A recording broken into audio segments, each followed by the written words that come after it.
Pregnant बीवी को मारी गोली।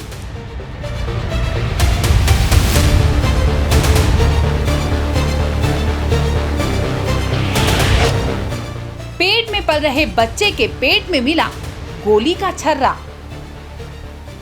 स्क्रीन पर इस वक्त एक तस्वीर दिखाई दे रही होगी। तस्वीर में राइफल से निकली गोली के छर्रे देखिए।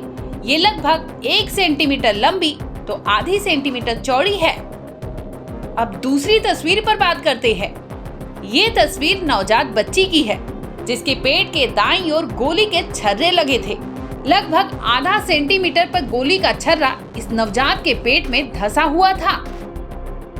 तीसरी तस्वीर पर आइए।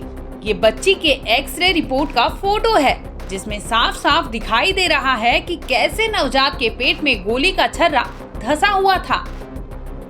आखिरी तस्वीर देखिए। इस तस्वीर के बारे में बताएं, इससे पहले आपको गोली कैसे लगी और बच्चे के पेट में छर्रा कैसे धंसा और आखिर इस गोली कांड की पूरी कहानी क्या है, उसे बताएंगे। एक ऐसा केस जहां गोली तो प्रेग्नेंट बीवी को मारी गई थी, लेकिन गोली का छर्रा पेट में पल रहे बच्चे को जा लगी। अब आप सोच रहे होंगे कि आखिर गोली क्यों और कैसे पेट में पल रहे बच्चे को लगी, तो हम इस वीडियो में तसल्ली से बताएंगे।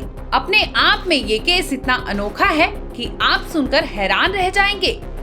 गोली क्यों और कैसे प्रेग्नेंट लेडी को लगी, आखिर माँ और बच्चे के साथ क्या हुआ था, इन तमाम पहलुओं के बारे में जान लीजिए। दरअसल ये मामला रूस के मॉस्को का है, जहां एक शख्स अपना एयर राइफल गन लिए हुए था।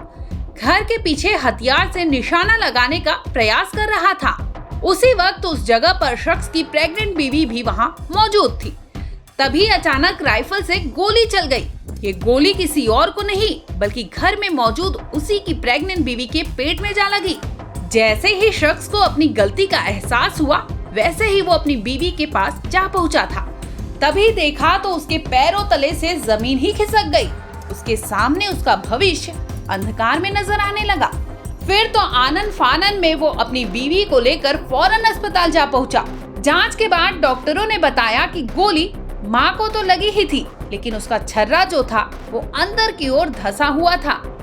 पेट को टटोलने पर डॉक्टरों को चमड़े के नीचे एक गांठ मिली। इसके बाद अल्ट्रासाउंड किया गया तो पता चला कि पेट में पल रहे बच्चे को भी इस गोली का परिणाम भुगतना पड़ा था। फिर तो डॉक्टर की टीम ने छर्रे को निकालने की भरसक कोशिश की, लेकिन इसके लिए उन्होंने बच्चे के जन्म का इंतजार करना ज्यादा जरूरी समझा। बताते चले कि जिस वक्त महिला को गोली लगी थी, वो महीना डिलीवरी वाला ही था, जिसकी वजह से डॉक्टर कुछ दिन रुके और फिर बच्चे के जन्म होने का इंतजार करने लगे। जल्द ही महिला ने एक बेटी को जन्म दिया, जिसके बाद छर्रे को भी बच्ची के पेट से निकाल लिया गया। बच्ची को टाके लगाने के बाद डॉक्टरों ने दोनों यानी माँ बेटी को स्वस्थ बताया। बता दे कि एयर राइफल्स बेहद ही घातक होती है। एयर गन गोलियों के बजाय छर्रे दागती है, क्योंकि हवा को या तो बाहरी लीवर द्वारा या तो फिर अधिक बार हवा द्वारा निचोड़ा जाता है। कुछ छर्रे बनाने के लिए लेड का भी इस्तेमाल किया जाता है। बता दे कि लेड बेहद ही घातक होता है। लेड के छर्रे अगर शरीर में फंसने और लंबे समय तक वहां रह जाए तो किसी की भी जान जा सकती है। रिपोर्ट्स की माने तो यूके में हर साल एयर गन की चोट से एक व्यक्ति की मौत होती है। इनमें से अधिकतर एयर हथियार इंग्लैंड और वेल्स में खरीदने पर कोई भी सर्टिफिकेट की जरूरत नहीं होती, लेकिन एयर राइफल्स खरीदने के लिए व्यक्ति की उम्र 18 साल जरूरी है। मॉस्को के regional centre for maternal and child health care ने बकायदा बयान जारी किया, जिसमें बताया कि मां और बेटी का ऑपरेशन सक्सेस रहा और डॉक्टरों की टीम ने दोनों को बचा लिया है। फिलहाल दोनों खतरे के बाहर बताए जा रहे हैं। ब्यूरो रिपोर्ट, क्राइम तक।